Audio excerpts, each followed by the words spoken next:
So now I'm going to read for deeper meaning and analyze how setting shapes characters or plot. So as I'm starting, for the first sentence, I see that Mango Street is mentioned. So I don't know what Mango Street is, but it's the very first place I see. So I might think to myself, okay, maybe this is something that's important. As I continue on, I see Loomis being mentioned, a place called Loomis, a place called Keeler, and a place called Paulina. And the author is talking about how these are different places they lived. So now I have 4 different settings, and I'm wondering, okay, which one should I stamp? Like, which one is the important one? I'm not quite sure, but I have to keep reading to find out.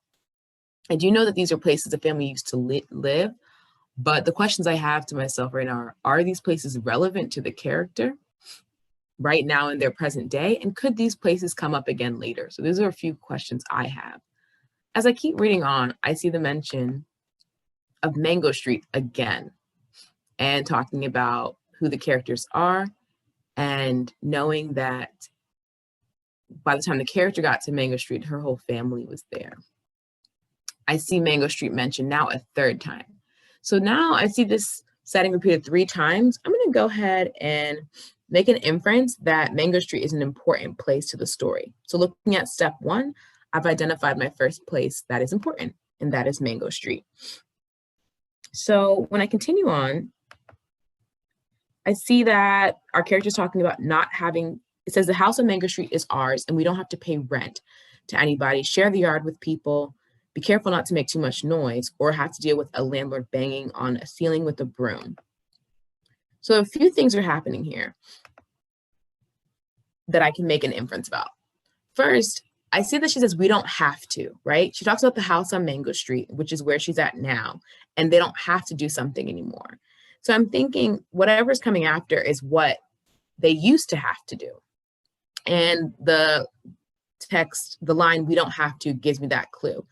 And as I'm reading it, I'm realizing that she had a lot of problems with her old home that she no longer has to deal with on Mango Street. So looking into step 2, thinking about how does the setting affect the characters, I'm going to make an inference that Mango Street is providing an opportunity for a new beginning for this family.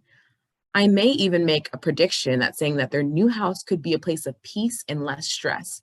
And the reason I'm making this prediction is because of the red box here. That's the evidence that I'm using this from.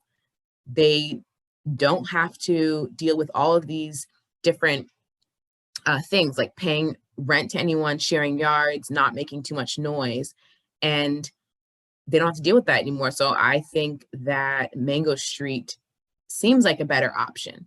And I have that text evidence there to support. And of course, I would provide explanation like I just did. So then I get to the last line, and that kind of changes things up a bit. It says, but even so, the house is not the house we thought we'd get. When I see the word but, I usually think that the thing that's coming after is going to contradict or be opposite of what was before. So before, I'm thinking Mango Street is a new opportunity, something positive. But when I see but even so, I have a few questions that come to mind. Does the house on Mango Street also have problems? Right? Because you said, but even so. And then an inference I'm thinking is that it seems like our main character and the family might be disappointed with the house. The reason I know that is because it says it's not the house we thought we'd get. So if you are hoping for something and then you get it and you're like, this is not what I thought I'd get, you can infer that you're disappointed. I'm going to keep reading to find out if that's true, but these are my thoughts right now. Now I'm going to continue on to read for deeper meaning for Gist 2, or at least part of Gist 2. So as I read, the first thing I notice is the mentioning of Loomis again. I was asking my questions before, is Loomis an important place? Well, since it's being repeated again, I'm going to say that it is a place of importance. Looking at step 1, identifying an important setting in the text, I would say that Loomis is important. And I'm going to read more to figure out why. Because before I know that she just lived there, but let's see if there's anything else that Loomis did to actually affect the setting, affect the characters. So at Loomis, they had problems with their water pipes and their landlord wouldn't fix them. Those are a few things I noticed. And I noticed something key here. It says that we had to leave fast.